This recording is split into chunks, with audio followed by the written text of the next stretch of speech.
Supreme কোর্টের আলোচিত আইনজীবী অ্যাডভোকেট শিশির মনিরকে নিয়ে ডাকসুতে ছাত্রদল মনোনীত ভিপি প্রার্থী আবিদ প্রশ্ন তুলে বলেছেন, শিশির মনির জামাতপন্থী হয়ে বিশ্ববিদ্যালয়ের পক্ষে কিভাবে লড়েন।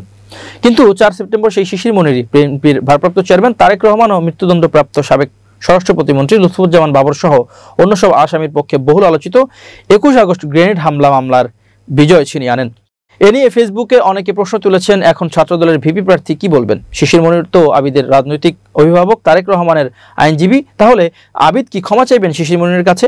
এরকম নানা প্রশ্ন এখন ঘুরে বেড়াচ্ছে ফেসবুকে। তবে এ নিয়ে এখনো টু শব্দ করেননি আবিদুল ইসলাম আবিদ। বহুল আলোচিত 21 আগস্ট গ্রেনেড হামলা মামলায় যাবজ্জীবন কারাদণ্ডপ্রাপ্ত বিএনপির ভারপ্রাপ্ত চেয়ারম্যান তারেক রহমান ও মৃত্যুদণ্ডপ্রাপ্ত সাবেক স্বরাষ্ট্র প্রতিমন্ত্রী লুৎফুজ্জামান বাবর সহ সব আসামির খালাসের হাইকোর্টের রায় বহাল রেখেছেন আপিল বিভাগ।